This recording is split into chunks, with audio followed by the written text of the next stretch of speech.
नमस्कार बच्चों, आज अपने एक नया चैप्टर शुरू करने जा रहे हैं जिसका नाम है कंपनी। अब कंपनी क्या होती है? देखो, कंपनी के लिए जो अधिनियम बना था वो कौन सा था? भारतीय कंपनी अधिनियम 1956 था, लेकिन 2013 में इसे बदल दिया गया और अब जो कंपनियों पे अधिनियम लगता है वो भारतीय कंपनी अधिनियम 2013 लगता है। भारतीय कंपनी अधिनियम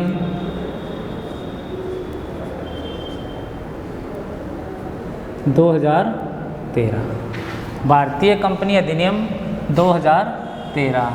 तो भारतीय कंपनी अधिनियम 2013 और पहले इस पे लगता था भारतीय कंपनी अधिनियम 1956।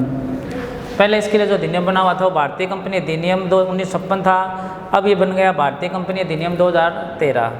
अब कंपनी से आशय क्या है? चाहे वो भारतीय कंपनी अधिनियम 1956 हो, चाहे भारतीय कंपनी अधिनियम 2013 हो। अब कंपनी क्या चीज़ है? कंपनी विधान द्वारा निर्मित एक कृत्रिम व्यक्ति होती है। कंपनी क्या होती है? विधान द्वारा निर्मित एक कृत्रिम व्यक्ति।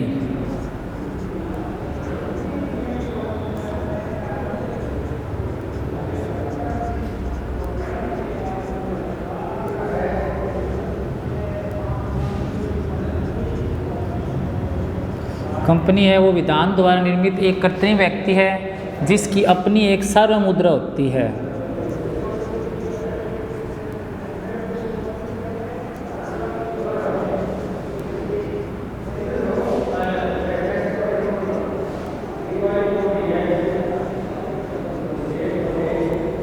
कंपनी विधान द्वारा निर्मित एक कृत्रिम व्यक्ति है जिसकी अपनी एक सार्वमुद्रा होती है। इसका अविच्छिन्न उत्तराधिकार होता है।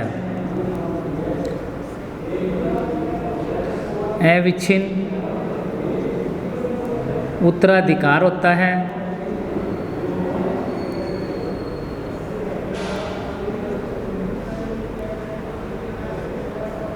तथा इसके सदस्यों का अस्तित्व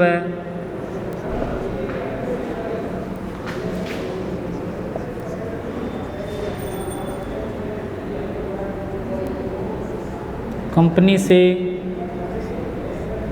भिन्न होता है।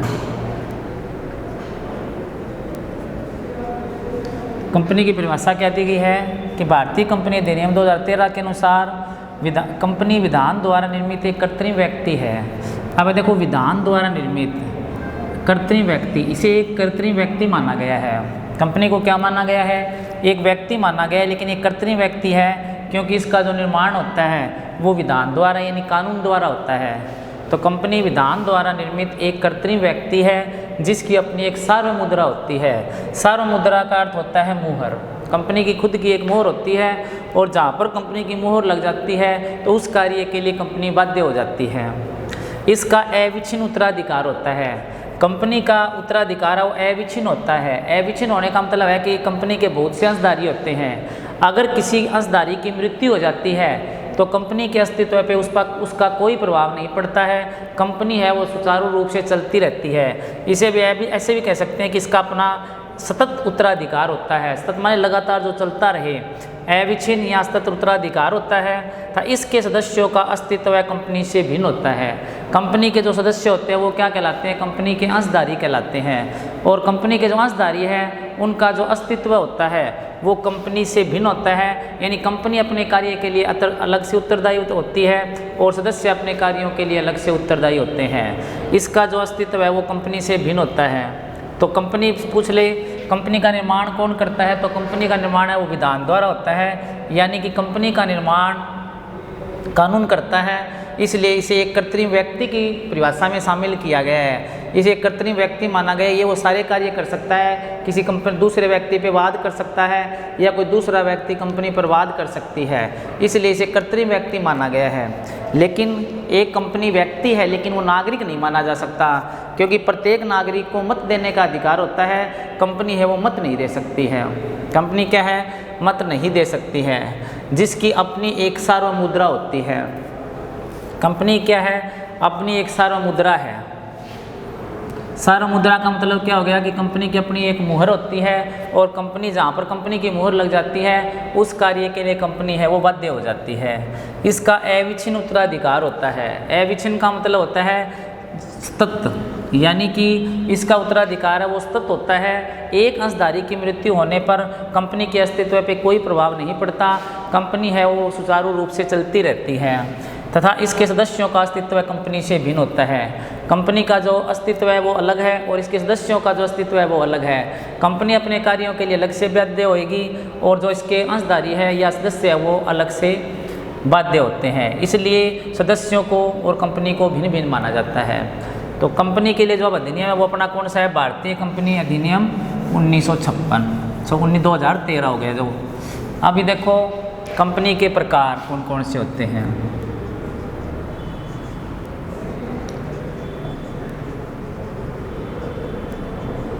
अब वैसे तो कंपनी के कई प्रकार हैं, लेकिन विशेष रूप से कंपनी वैसे मेन जो अपने क्वेश्चन वगैरह करते हैं उसके आधार पे कंपनी दो प्रकार की होती है।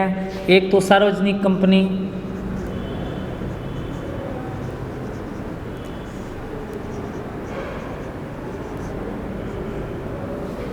एक होती है निजी कंपनी।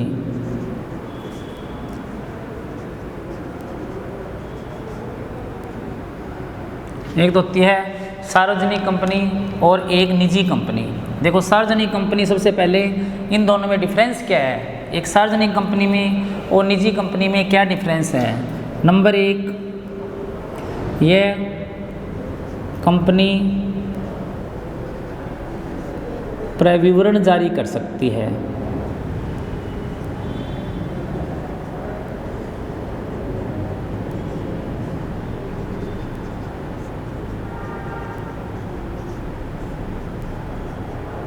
सार्वजनिक कंपनी क्या कर सकती है? प्रविवरण जारी कर सकती है।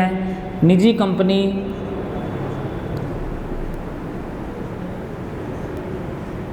प्रविवरण जारी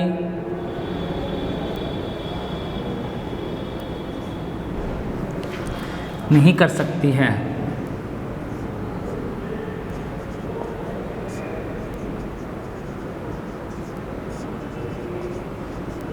एक सार्वजनिक कंपनी प्रविवरण जारी कर सकती है और एक निजी कंपनी प्रविवरण जारी नहीं कर सकती है।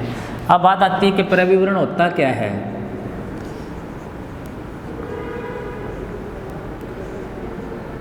प्रविवरण क्या है?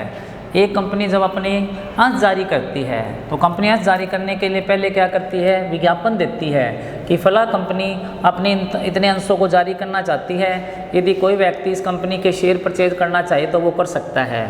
तो देखो एक सार्वजनिक कंपनी तो प्रविवरण जारी कर सकती है, अर्थात एक सार्वजनिक कंपनी ऐसा ऐड कर सकती है, विज्ञापन कर सकती है कि वो अपने अंश जारी कर रही है। लेकिन एक निजी कंपनी ऐसा विज्ञापन जारी नहीं कर सकती, क्योंकि निजी कंपनी के जो शेयर होते हैं वो इसके सदस्यों अथवा इसके कर्मचारियों के पास ही होते हैं। एक निजी कंपनी के जो शेयर होते हैं वो किसके पास होंगे? तो इसके कर्मचारियों के पास होते हैं या फिर इसके सदस्यों के पास होते हैं। इसलिए एक सार्वजनिक कंपनी तो प्रविवरण जारी कर सकती है, यानी ऐड कर सकती है, लेकिन एक निजी कंपनी है वो प्रविवरण जारी नहीं कर सकती, अर्थात एडवर्टाइजमेंट नहीं कर सकती, कोई विज्ञापन नहीं कर सकेगी। नंबर 2 पे है निजी सार्वजनिक कंपनी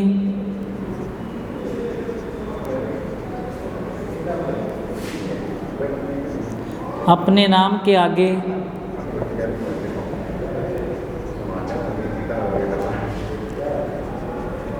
लिमिटेड शब्द का प्रयोग करती है।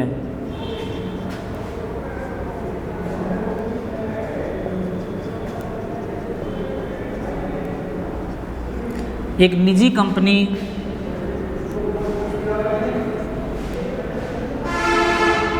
अपने नाम के आगे प्राइवेट लिमिटेड शब्द का प्रयोग करती है।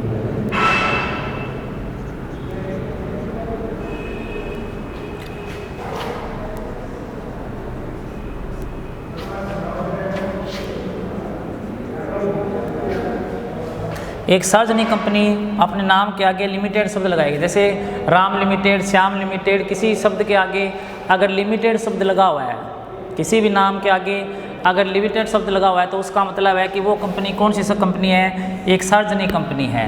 तो एक सार्वजनिक कंपनी अपने नाम के आगे क्या लगाती है, अपने नाम के आगे क्या लगाएगी, लिमिटेड शब्द लगाएगी। क्या लगाती है, अपने लिमिटेड शब्द लगाती है, जबकि एक निजी कंपनी अपने नाम के आगे प्राइवेट लिमिटेड शब्द का प्रयोग करती है।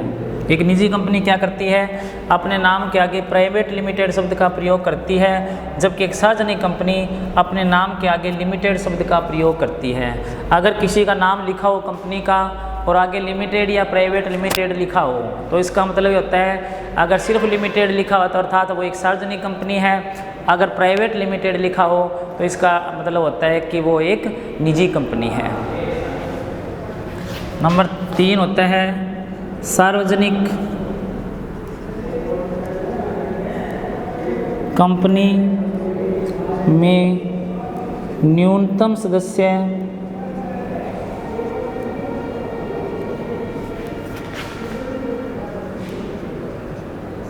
संख्या 7 होती है। एक सार्वजनिक कंपनी में कम से कम कितने सदस्य होने चाहिए, एक सार्वजनिक कंपनी में कम से कम 7 सदस्य होते हैं, जबकि एक निजी कंपनी में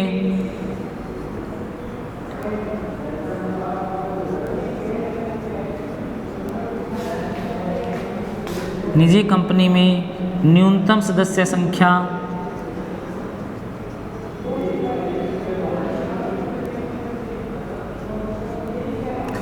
2 होती है।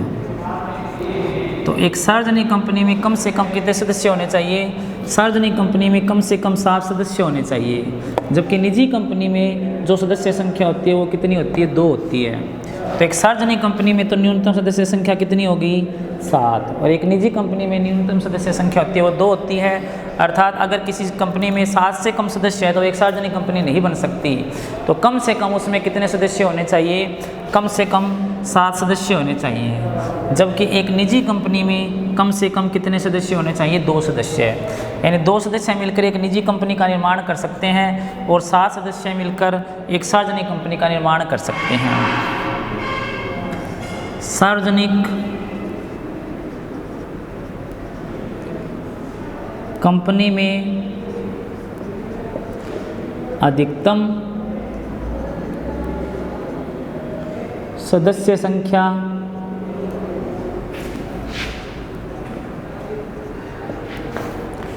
पर कोई प्रतिबंध नहीं है।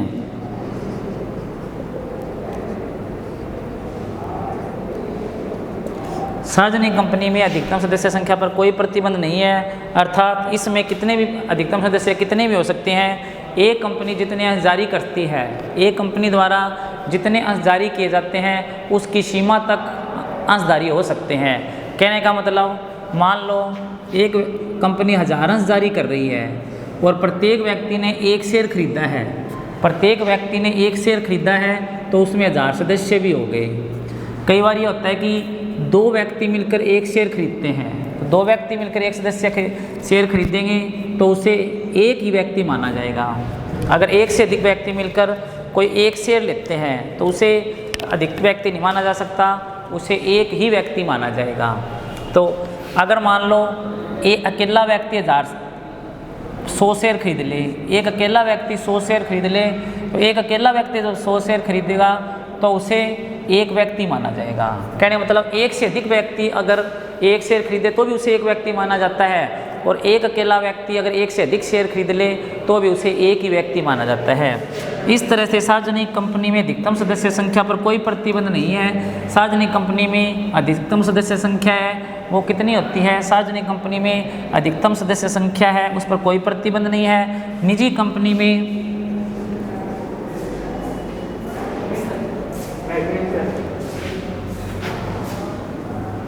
अधिकतम सदस्य संख्या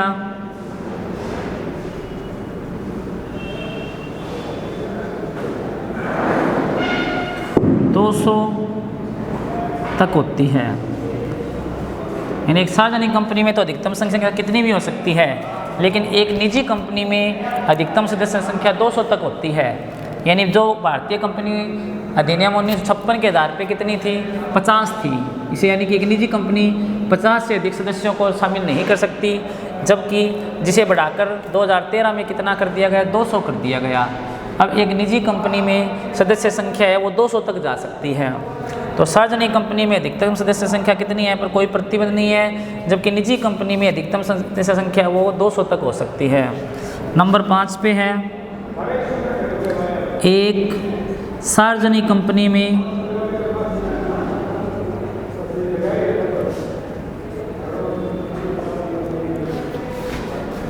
न्यूनतम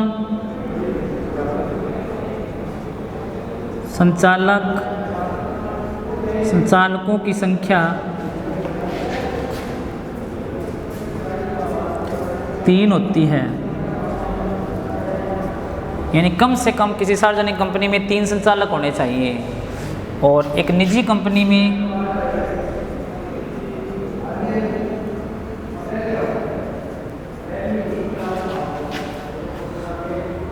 न्यूनतम संचालक संख्या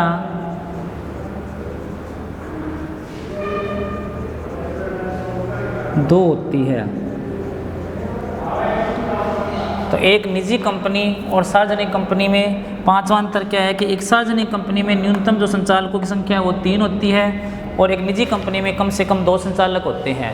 यानी एक सार्वजनिक कंपनी में जो डायरेक्टर होते हैं वो कितने होते हैं, न्यूनतम 3 होते हैं, जबकि एक निजी कंपनी में न्यूनतम जो संचालक होते हैं वो 2 होते हैं, और अधिकतम संचालक दोनों में ही 15 तक हो सकते हैं, 15 से अधिक संचालक नहीं हो सकते हैं।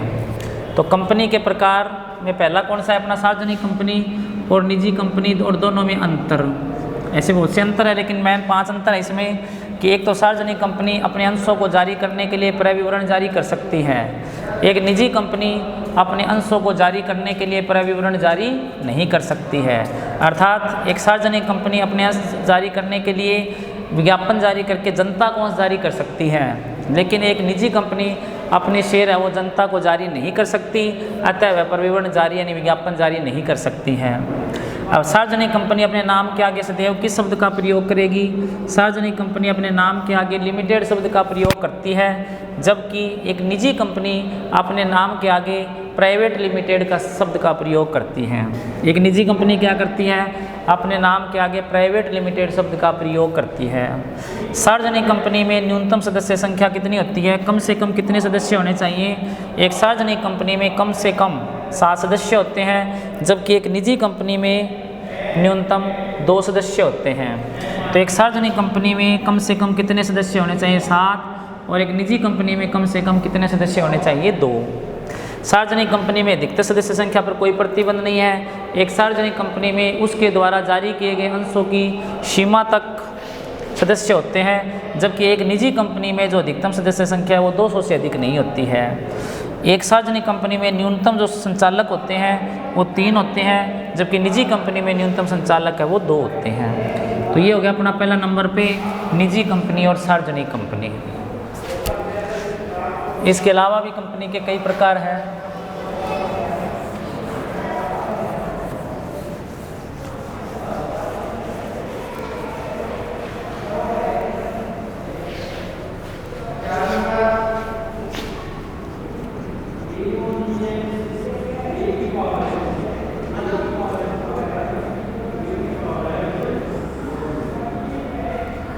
अब नंबर 2 पे देखो, सरकारी कंपनी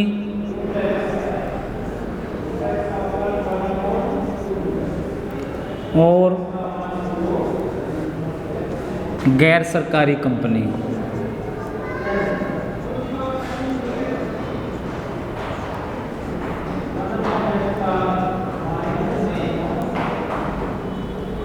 सरकारी कंपनी और गैर सरकारी कंपनी, दोनों में क्या डिफरेंस है सरकारी कंपनी और गैर सरकारी कंपनी में? देखो, वह कंपनी यानी सरकारी व गैर सरकारी कंपनी कौन सी होती है, वह कंपनी जिसमें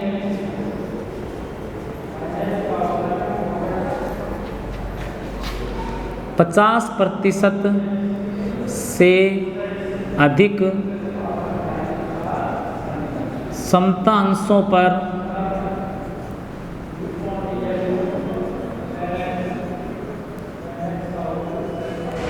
वह कंपनी जिसमें 50% से अधिक समता अंशों पर किसी सरकार का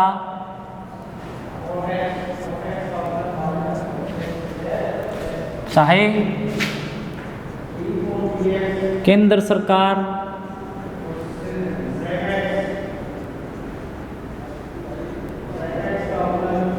हो या राज्य सरकार,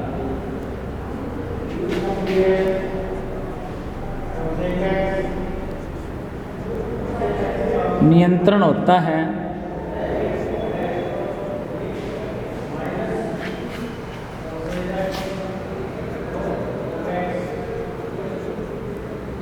वह कंपनी जिसमें 50% से अधिक समता अंशों पर किसी सरकार का, या चाहे वो सरकार कौन सी हो, चाहे केंद्र सरकार हो चाहे राज्य सरकार हो, का नियंत्रण होता है, वह कंपनी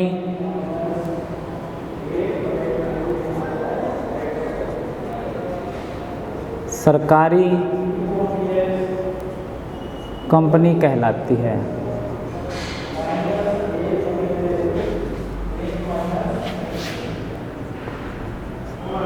तो वह कंपनी जिसमें 50% से अधिक समता अंशों पर किसी सरकार का, चाहे वो केंद्र सरकार के पास हो या राज्य सरकार के पास हो या फिर दोनों पर मिलाकर हो, और समतांश पर अधिकार होता है, कहने मतलब 50% से ज़्यादा जिसने समतांश खरीद रखे हो किसी कंपनी के, तो वह कंपनी कौन सी कंपनी कहलाएगी?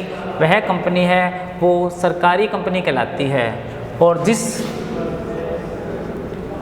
कंपनी पर या कंपनी के 50% या कम समता अंशों पर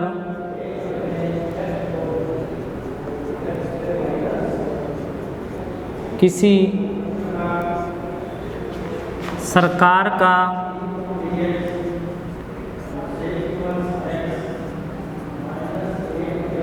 नियंत्रण होता है, गैर सरकारी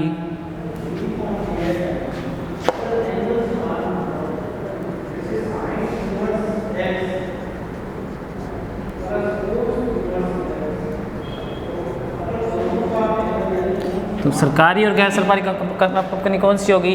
वह कंपनी जिसमें 50% से अधिक समतांशों पर किसी सरकार का, चाहे वो केंद्र सरकार हो चाहे वो राज्य सरकार हो, का नियंत्रण होता है, वह कंपनी तो कौन सी कंपनी कहलाती है? सरकारी कंपनी कहलाती है। और जिस कंपनी के 50% या कम समतांशों पर किसी सरकार का नियंत्रण होता है, वह गैर सरकारी कंपनी कहलाती है। तो ये नंबर 2 पे हो गया सरकारी और गैर सरकारी कंपनी।